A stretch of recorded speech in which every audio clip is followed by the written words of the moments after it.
Қазақстан нарығында өз бизнесіңді ашып, оны дамыту мүмкін емес деген ойдасыз ба? Немесе өз бизнесіңді ашу үшін қомақты қаражат пен көке жәкең болу керек деген сенімдесіз бе? Сіздерді ренжіткім келмейді, бірақ олай емес. Бүгін Берекет каналының бірінші шығарылымында екі бірдей кәсіпкерлерді қалай бизнесін бастады, қалай оны дамытты, қандай қиыншылықтардан өткені туралы алдағы уақытта білетін боласыз. Ендеше кеттік.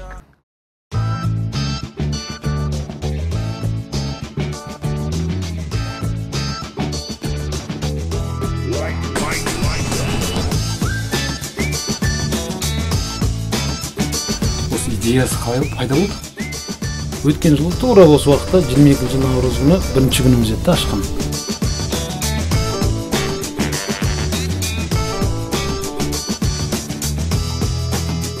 Мына жақын арамызға ол пижама пайда берді. Сол кезден бастап қызығушылығымыз пайда болды. Құпия айтасыз ғой. Айтуыңыз ба? Кезде сіздерде қандай жарнама алаңдары жұмыс істеп жатыр?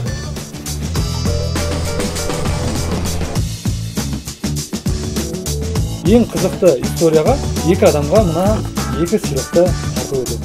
Жалпы Европа елін алмай-ақ көршілес жатқан Ресеймен салыстырғанда Қазақстан нарығында менің ойымша мүмкіншіліктер өте көп.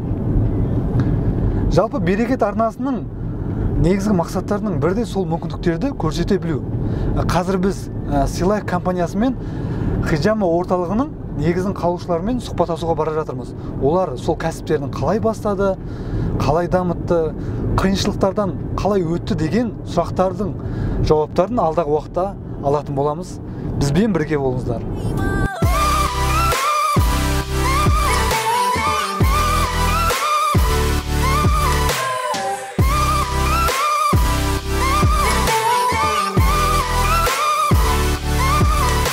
Қазіргі таңда көптеген бизнес салалар адамдардың проблемасын шешуге бағытталса, ал бір бөлігі адамдарға көңіл күй, қуаныш сыйлауға, эмоция сыйлауға бағытталған.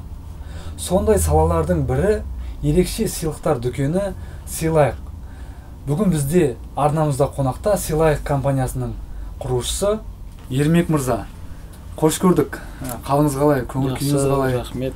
Өзіңізді оқырмандарымызға таныстырып, қысқаша таныстырып өтсеңіз, жалпы қандай салаларда айналыстыңыз, жалпы қандай салаларда тәжірибеңіз бар дегендей.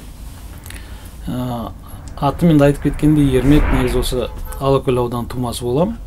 Алматыда жүргенімізге бір 10 жылдан асты, 20 жылға келіп жатқан шығар. Негізгі айналысқан салаларымыз әртүрлі енді. Білесіздер, канцтовармен айналыстық, шахтүйек, сондай крупный бизнестерға неміз жоқ енді. Содан кейін шахтармен бастадық. Канцтовар болады, киім болады, бір момент сезонға қарай істеп шығып көрдік. Соңында ойланып отырып, енді шахтүйек ойлардан шыққан дүкен ғой осы магазиніміз.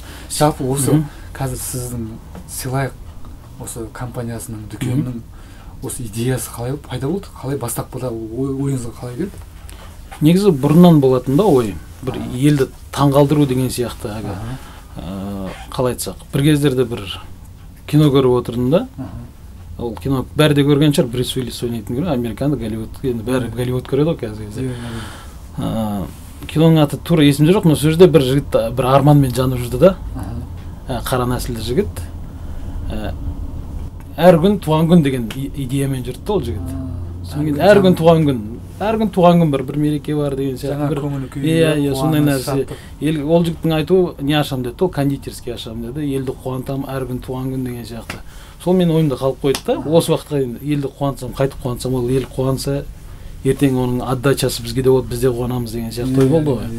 Соны сөйтіп ойлап жүрдік, содан кейін бір момент тоже өзімізде байқаймын адамдардан, біреу әйелін қуантқысы келеді, анасын қуантқысы келеді, сыйлық іздеп жүреді, әрқашан бір ізденісті да, әрқашан сыйлық беру керек. Енді адам ішінде қуанышты бөліскісі келеді. Соны ойлап соңында осындай бір сыйлық дүкен ашсақ па деген ойға келдік та. Сонымен бисмилла деп бастап кеттік. Негізі осы Силайк компаниясының бастадыңыз, жалпы қай жылы ашылды? Бастапқыда сіз ашпастан бұрын бірден ашып кеттіңіз бе, әлде ашпас бұрын нарықты зерттеп көрдіңіз бе, сұраныс бар ма жоқ па деген сияқты? Жалпы қалай басталды осы? Қай жылы ашылды, қалай бастадыңыздар? Негізі қазір мысалға 2018 жыл ғой, қазір март айындамыз ғой, наурыздамыз. Өткен жылы тура осы уақытта 22 наурыз күні бірінші күніміз еді ашқан. 22 наурыз күні жаңа жылдан басталдық десек болады да.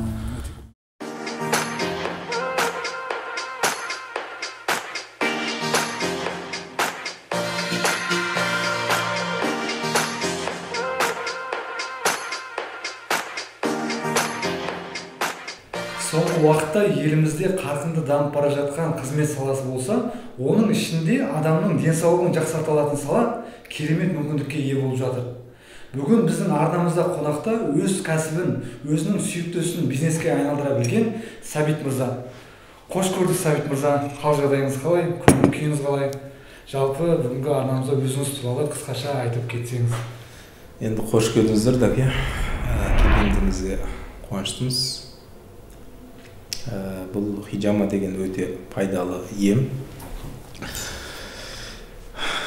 Бұны қазақтың халқы емі болып есептеледі. Түбінде негізі исламнан шыққан. Пайғамбарымыздың сүннеті. Пайдасы өте керемет. 220-дан астам нүктеге қойылады. Бұл хижамаға қалай келдіңіз деген сұраққа біз жауап берер болсақ, бала күнінен бұл емнің түріне өте қатты қызығатынмын. Соның себебімен осы емге келуімізге себеп болды. Басында келуіме себеп, мен бір жақын адам қатты бас ауырды. Соның себебімен мен арнайы барып жасатып, содан өте қатты пайда көрдік біз. Сонда жақын адамыңызға бұл хижама пайда берді? Пайда берді. Сол кезден бастап қызығушылығыңыз пайда болды? Оған дейін негізі қызығушылық болды, бірақ кіріс сол нәрсеге айналысуыма сол нәрсе себеп болды. 4 жыл уақыт мен бұл нәрсені зерттедім, жасадым, достарыма, бауырларыма, көрші қолаңдарға басында мен тегін жасайтын. Жалпы басынан бастап, осы қазір хижама орталығын ашқаныңызға 2016 жылдың күзінен бастап ашыпсыз. Сол кезден бастап қысқаша айтып кетсеңіз, қалай аштыңыз? Бастапқыда ашқанға бір қаржыңыз болды ма? Бір қандай да бір қиыншылықтар болды ма? Басында ашқан кезде бәр нәрсе оңай болмайды. Басында біраз қиыншылықтар болды. Мен енді достарыма рахмет айтамын. Достарым көмектесті. Қолдады. 3,5-4 миллионға жақын ақша кетті. Нақты қандай шығындар болды бастапқыда? Арнайы жиһаздарды жасаттық. Одан кейін арнайы заттарды сатып алдық деген секілді құжаттары болды. Бұл енді бізде жауапкершілігі шектеулі серіктестік аштық. Сол 4 миллиондай ақша кетті. Бірақтан өте басында жарты жыл қиналдық. Клиенттер болмады, қарыздандық. Енді клиент пациенттеріміз болды, бірақтан біздің өзіміздің тапқан ақшамыз өзіміз жатпады.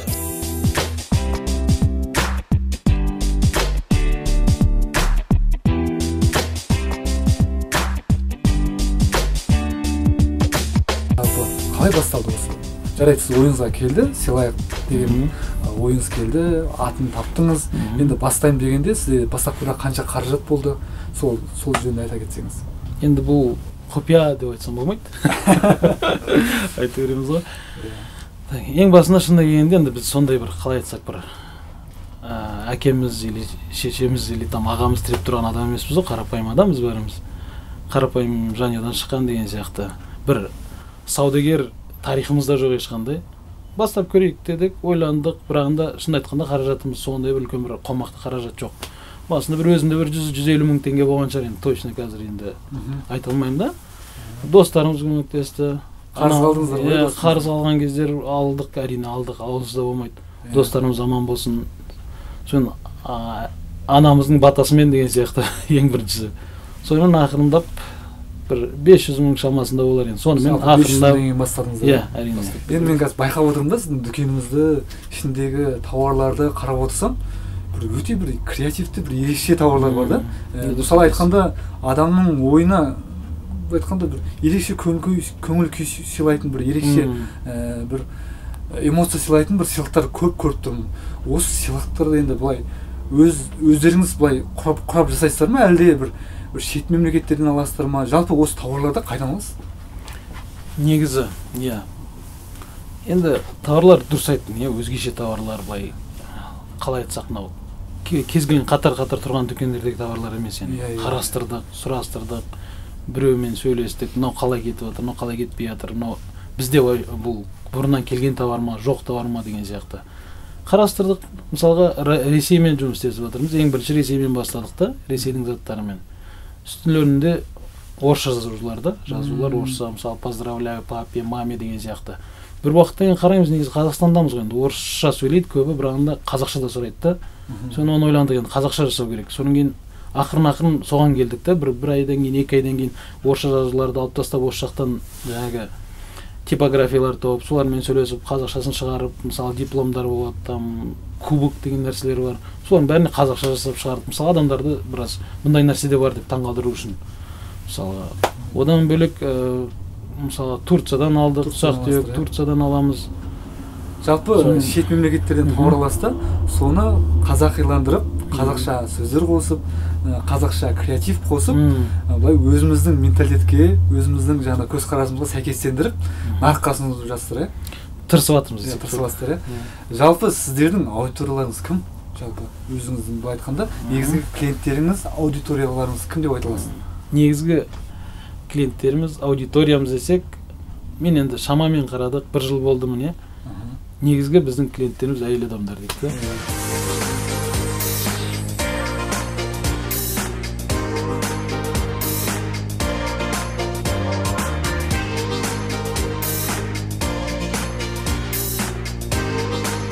Бастапқыда тапқан табыстарыңыз сол кеңсенің арендасын беруге ғана жеткілікті болды. Оған да жетпеді. Оған да жетпеді. Сөйтіп бастапқыда қиын болды. Тісімізге қойып шыдадық.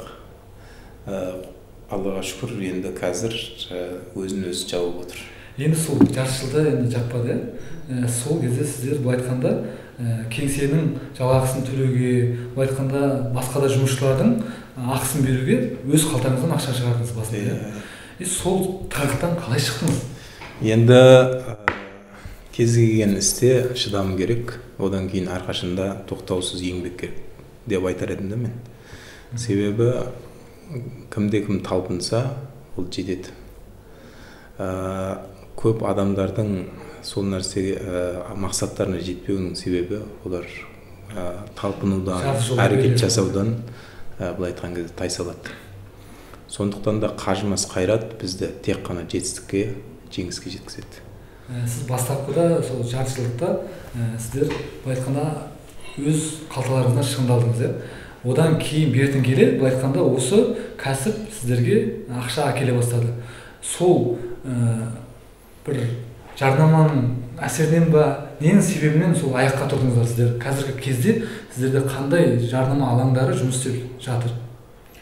Енді біздің ең бірінші жарнама алаңымыз негізінде бізді жұмысты өте тиянақты жасауымыз. Кез келген үлкен компанияларда, әлемдегі үлкен алпауыт кәсіпкерлерді алатын болсақ, барлығының мысалы ол сондай деңгейге жетуіне себеп болған нәрсе тиянақты жұмысы. Екінші жаңағы айтып отқандай қажымас қайрат. Адам ешқашан шаршамау керек. Тек қана алға қарай талпыну керек, көп іздену керек, білім алу керек. Кәсіп жасап жүрген кісілерден көп ақыл тыңдау керек. Және де істеген істі сауатты жасауға тырысу керек. Өте керемет. Мен кеше байқадым да, сіздердің Инстаграмдағы парақшаларыңызда көптеген танымал тұлғалар, әншілер, атақты кәсіпкерлер сіздердің осы хиджама орталықтарына келіп өз емдерін алады екен. Жалпы ол адамдарға қалай шығасыздар? Ол адам бәлкім олар өздері сіздерді тапты ма, немесе сіздер оларға шығасыздар ма? Қалай осы процесс? Өйткені мен қарап отырсам, жалпы Инстаграмдағы парақшаларыңызда көптеген танымал адамдар бар. Мен ойладым да, ол кісілер қалай шығады осы адамдарға? Айтып кетсеңіз, құпиясы бар ма? Негізі ол кісілерді арнайы шақыратын болсаң, қолың жетпейді. Ол бәрімізге белгілі. Біз енді жаңағы мақтанғанымыз емес, бірақтан жұмысты жаңа тиянақты жасалғандықтан бір-бірінен естіп, сөйтіп келіп жатқан жағдай.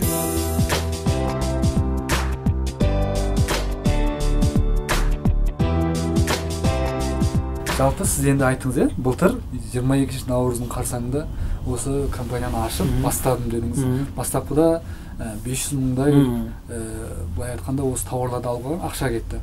Одан кейін сіз осы жерді мысалы жалға алуға, кеңсені жалға алуға да ақша береді ғой.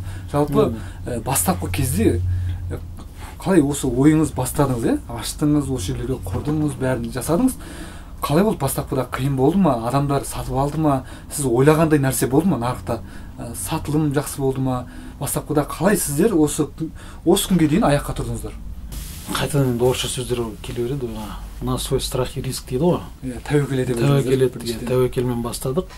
Негізгі бағанағы айтып өткендей сол сыйлық дедік, сыйлықпен бастадық. Енді клиент мәселесі болды бізде. Клиенттер енді осы айналаны салыстырдық, тұрған адамдардың жүрістерін қарадық, айналамыздағы үйлерге қарадық. Адам көп. Значит, адам сауда жасайды, сыйлық алады. Күнде туған күн деп есептедік. Енді қарап отырмын, сіз осы қазір орналасқан жер, адам өте көп жүретін жер екен.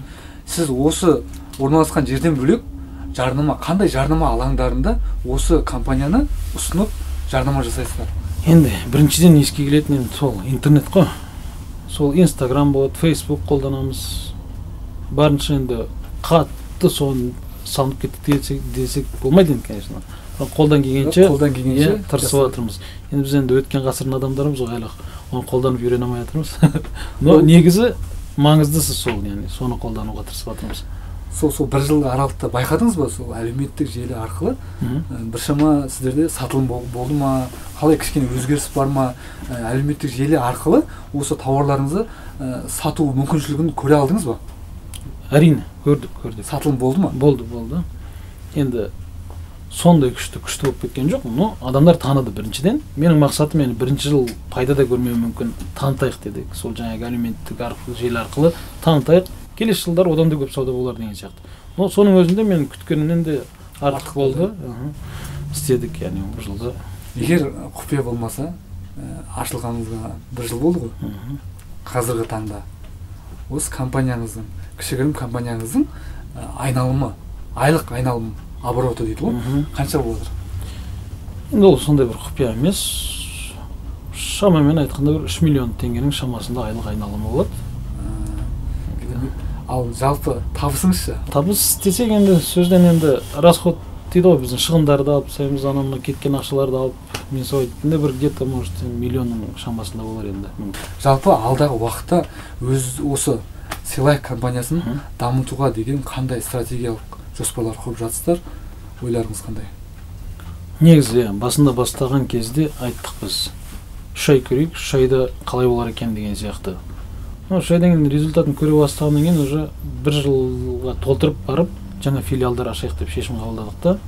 Енді келесі айларға енді 1 ай бола ма, 2 ай бола ма, негізі Алматыда, осы Алматы қаласының ішінде 4-5-ге жеткіземіз деген ой бар да, осы қаланың ішінде, бір жылдың ішінде осы жылдың соңына дейін деген ой. Одан кейін басқа қалаларға шығамыз деген ой бар.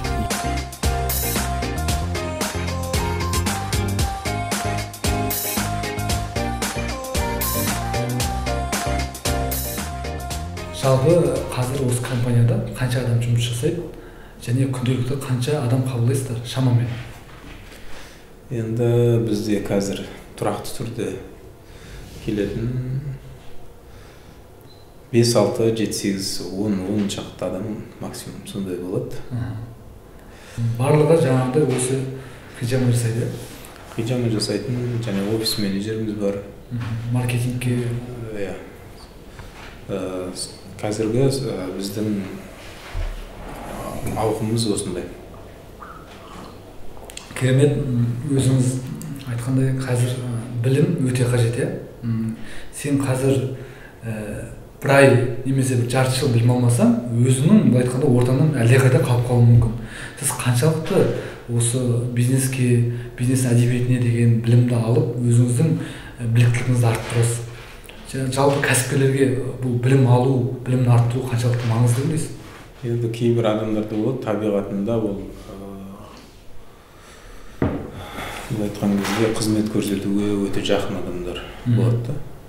Бірақтан дегенмен ол қанша табиғатында болғанымен де адамға негізінде білім керек деп ойлаймын. өйткені қазіргі заманына сай мысалы жаңағы таргетинг дейміз, SMM дейміз, CRM дейміз, мысалы әртүрлі бағдарламаларды меңгеру ол өте маңызды. Себебі олар қазіргі заманауи бизнестің былай айтқан кезде тетігі деп айтуға болады. Ал енді мен өзім көп бизнес семинарларға, бизнес тренингтерге, мастер-класстарға қатысып тұрам. Қалмауға тырысам. Одан ақшаны да аямаймыз. Өйткені өзіңе салған инвестиция ең жақсы инвестиция дейді ғой. Ең жақсы, сіз айтпақшы, ең жақсы инвестиция біздің басымызға салған инвестициямыз. Өте керемет. Аға, енді осы біз қазір берекет арнасын көріп отырған көптеген жас өспірім ұл қыздарымыз бар, мүмкін олардың арасында осы хижама саласына ден қойып, осы салада бір өз нәтижесін көрсетемін деген адамдар болуы мүмкін. Сол адамдарға нақты қандай 3 кеңес берер едіңіздер? Бұл жерде нақты кеңес ең бірінші өзі, әркім өзінің жасайтын нәрсесін сүю керек. Ол сүймеген істен ол ешқашан берекет таппайды ешкім. Одан кейін екінші өте терең білім керек. Үшіншісі өте тәртіп керек шығар. Табандылық керек. Табандылық керек. Табанда болса ол бәрін, ол тәртіпке де түсіреді, шыдайды. Ол сол жетістікке жетпейінше қоймайды адам. Қайрат болатын болса. We made a language for us two. We don't need to describe. Every time you call me. Жалпы Ермек мырза, сіз енді осы салаға дейін әртүрлі салада айналыстыңыз ғой, Енді өзіңізді осы 3 жыл бұрынғы Ермекпен қазіргі Ермекпен салыстырыңызшы. Ой өрісіңіз, жалпы ойлау деңгейіңіз қандай болды? Ойлау өрісіміз әрине өзгерді. Яғни мына бізге бір жаңа сала болды ғой. Сол үшін жаңа адамдар таныстық, жаңа заттармен таныстық деген сияқты. Ойлау өрісіміз де бөлектен, яғни адамдың негізі ойлау өрісін оқыған кітаптарына қарай нетеді ғой? Саралайды. Әрине. Жалпы өзіңіз айтып кеттіңіз, жаңа. Бизнесте білім өте маңызды. Егер бизнесте білімсіз бастасаң, көптеген әрине қиындықтар болады, сынақтар болады. Жалпы өзіңізді қаншалықты білім аласыз, қаншалықты кітап оқып өзіңізді бизнес саласында білім аласыз, жалпы өзіңіз. Негізі бұрыннан айтып келе жатыр ғой, енді практика өте маңызды дейді ғой. Тәжірибе, біздікі енді тәжірибе. Магазин саласындамыз, дүкен саласындамыз. Оқылатын кітаптар бар әрине, но оның бәрі практика болмаса өліп қалады да оның бәрі. Сол үшін практикаға келген кезде оның бәрі былай қалай бір-біріне қосылады, толықталады. Сонымен уже біраз не болып шығады да. Оққан біліміңізді аласыз да, сынақ көресіз, амал жасап көресіз. Келсе керемет, келмесе басқа түрін тауып, амал жасап көресіз. Өте керемет. Жалпы өзіңізге әсер еткен, өзіңіздің біліміңізді жетілдірген, ой өрісіңізді кеңейткен топ 3 кітапты айтып кетсеңіз. Енді бірінші оқыған әсерленген кітаптың біреуі сол жаңағы Роберт Кийосакидің «Богатый папа, бедный папа» кітабы бар. Негізі сол, негізі сол. Одан кейінгі оқыған кітаптардан Игерман Номераның кітабы, содан үшіншісі жаңағы Филипп Котлер «Маркетингті» оқыдық. Сауда сатылым болып жатыр, Енді қазір бізді көріп отырған көптеген қыз-жігіттер, бауырларымыз бар, Осы саламен айналысам десе, оған қандай бір кеңес айтар едіңіздер? Бастапқыда қандай нәрсеге мән беру керек, немен айналысқан, қандай нәрсеге ден қою керек? Айта кетесіз бе? Енді біріншіден дүкен мәселесі болса, дүкен жағын айтатын болсақ, жаңағы локация дейді ғой, тұрған жері өте маңызды да. Бірінші тұрған жері. Тұрған жері дүкен болса. Екінші нәрсе, кемені қалай атасаң солай жүзеді дейді ғой, ат маңызды да. Мысалға дүкеннің аты өзгеше бірден оқығанда есте қалатындай, өте бір ұзын, адам жалық кетпейтіндей бір ат болу керек деп ойлаймын. Үшінші есеп-қисапты дұрыстау керек. Қазір көп естіп жатамыз да, жалпы Қазақстанда бизнес ашып, оны жүргізу қиын деп айтады. Ол үшін бір көкей жәкең болу керек, бір бай отбасынан шығу керек деген сияқты адамда сондай ой қалыптасқан. Енді біздің оқырмандарымызға қаншалықты осы Қазақстанды нарығында бизнесті ашып, оны жүргізу қаншалықты қиын деп ойлайсыз? Менің ойымша енді қиыншылықтар туа береді ол. Әрқашан кез келген нәрсе қиыншылық болуы мүмкін. Қиыншылықты қиыншылықпен қарамау керек деп ойлаймын. Әрине, ол бір тапсырма сияқты, одан өтуім керек деген сияқты. Бір емтихан сияқты, оның емтиханды да бастап ұртасың, оны шешесің, оны білесің, одан өтпесең, яғни төмен баға алып қалатын. Сол сияқты бұл жерде де кішкене дайындалу керек, бір мүмкін, яғни бір түн ұйықтамау керек шығар. Бәрібір де яғни соншалықты қиын, жеңіл деп те айтуға болмайды. Бірақ қиын деп те айтуға болмайды. Әрине, кірісу керек, бастау керек. Ал жастар арасынан осы хижаманы меңгергім келеді, үйренгім келеді деген адамдарға мысалы бір курстар ұйымдастырасыздар ма? Жалпы басқа да өскелең ұрпаққа осы біліміңізбен бөлісіп дегендей сондай курстар негізі ұйымдастыру, басқаларға үйрету деген жоспарда бар ма? Енді жоспарда негізінде бұл нәрселер көп нәрсе бар. Қазір енді біз үлкен бір жоспарлар жасап отырмыз. Егер Алла қаласа ол болатын болса, арнайы оқыту курстарын ашып, бүкіл Қазақстанда біз жаңағы осы хижама орталықтарын ашсақ деген арманымыз, ниетіміз бар. Жалпы сіз енді осы кәсіпті ашпас бұрын бәлкім бәсекелестерді қараған шығарсыз, осы Алматы, жалпы Қазақстан өңірінде менің ойымша көптеген осы хижама жасайтын орталықтар бар. Соның ішінде сіздердің басқа орталықтардан айырмашылықтарыңыз, артықшылықтарыңыз, қандай артықшылықтарыңыз бар деп ойлайсыз? Мен бұны зерттеп жүрген кезде көп хижама жасайтын жерлерге бардым, өзім жасаттым. Және де ол жерде мен оларда бар кемшіліктерді жасамауға тырыстық. Және де оларда жоқ нәрсені біз жасауға тырыстық. Соның себебімен қазір мысалы хижама жасаған кезде шашты қимай жасаймыз. Одан кейін бізде хижаманың түрлері бар. Мысалы косметологиялық хижама деп айтамыз. Ол жерде жаңағы бет терісін тазарту, безеулерді, дақтарды кетіру деген секілді. Одан кейін жаңағы хижама беби деп айтаймыз. Ол жерде балаларға жасау, сәбилерге ауру болып туған, не болмаса аурушаң, белгілі бір аурулармен ауыратын балаларға мысалы. Одан хижама спорт деп атаймыз. Ол жерде жаңағы спортшыларға арналған хижама, боксшылар, таэквондистер, күресшілер деген секілді арнайы нүктелер арқылы сол спортшылардың қимыл қозғалысына көмектесетін жаңағы хижаманы айтылады. Негізінде бұл спортта табиғи допинг деп айтылады.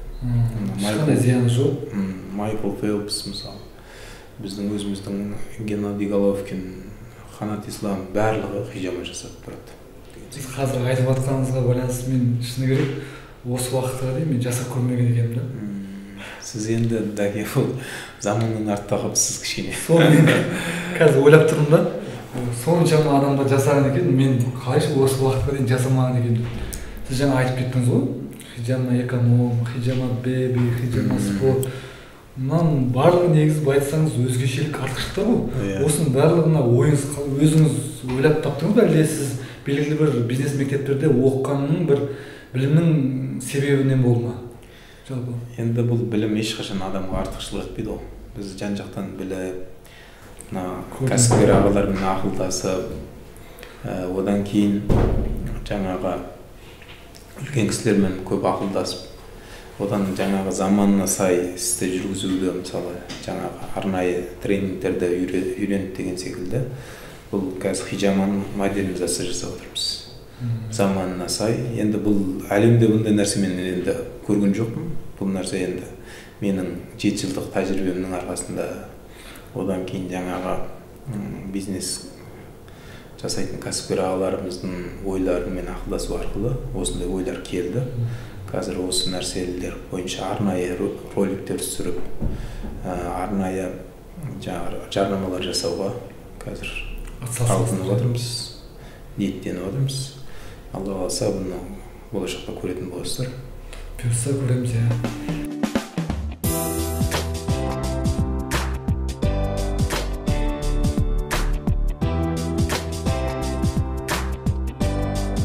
Жалпы Ермек мырза, Берекет каналына тілегіңіз, оқырмандарына деген ниетіңіз, жалпы өз тілек ниетіңізді бір-екі лебізіңізді айта кетсеңіз. Негізі дәке каналдарың құтты болсын, тұсаукесері құтты болсын. Рахмет. Яғни біздің мына Қазақстанның келешегіне, кәсіпкерлердің көбеюіне үлкен үлесін қосады деп сенемін. Өйткені талпыныстарыңызды көріп отырмыз, сөздеріңізді көріп отырмыз, ниеттеріңізді көріп отырмыз. Жақсылықтар, творчестволық табыстар тілейміз әрине. Тек қана белестерден көріне беріңіздер, жоғары белестерден. Рахмет. Оның үстіне осы Берекет каналынан келетін көрермендерімізге өзімізден бір сыйлық ретінде бола ма 20%, Жеңілдік ретінде ма? Жеңілдік ретінде 20% пайыз жасай аламыз деп. Керемет. Достар, Берекет каналынан сіз Сыйлайық компаниясына кеп бір сыйлықтар алатын болсаңыз, Ермек мырза 20% жеңілдік жасап отыр. Жалпы көп рахмет Ермек мырза, өзіңіздің уақытыңызды бөліп, өзіңіздің тәжірибеңізбен осы Берекет арнасына бөліскеніңізге зор алғыс айтамыз. Алдағы уақытта осы Сыйлайық компаниясы үлкен бір Қазақстандағы беделді бір сыйлайық, бір адамға бір сыйлайын, бір сыйлайым деген кезде осы Сыйлайық компаниясы еске түсетіндей дәрежеде бір үлкен компания болсын деген тілек, ниетіміз бар. Алда жеңісті күндерде жолыққанша. Рахмет. Достар, қазір ғана Сыйлайық дүкені бізге осындай кереметтей сый тарту етті. Мен осы сыйлықтарды сіздерге ойын ретінде ұсынбақшымын. Ойынның шарты қарапайым. Осы каналдың астына өзіңіз жайлы қызықты историяны жазып кетіңіздер. Ең қызықты историяға екі адамға мына екі сыйлықты тарту етемін. Жалпы Сәбит мырза, біз осы Берекет каналының алғашқы шығарылымында өзіңіз қонақ болдыңыз. Жалпы осы арнаға өзіңіздің тілек, ниетіңізді бір-екі ауыз сөзбен қысқаша қорытындылап кетсеңіз. Және де осы еліміз үшін, халқымыз үшін әрқашан пайдалы болсын, көрермендеріңіз көп болсын, және де жастардың, осы өскелең ұрпақтың өсуіне, халықтың, елдің игілігі үшін пайдалы болуына үлкен пайдаларыңыз тисін деп тілейміз. Рахмет. Қазіргі қазақ тілді сондай каналдардың көбейіп жатқанына мен өте қуаныштымын. Достар, Алматының орталығында тегін хижама қызметін алғыңыз келсе, төмендегі парақшаға тіркелесіз. Соңғы постқа жаңа хижама орталығының атауын жазасыз да, тегін хижама қызметін ұтып аласыз. Осымен достар, Берекет арнасының бірінші шығарылымы аяқталды. Алдағы уақытта сіздермен көптеген кәсіпкерлермен сұхбаттасып, пайдалы болатын ақпараттармен бөлісетін боламын. Арнамызды қолдап, лайк басып, төменде комментарий жазамыз достар.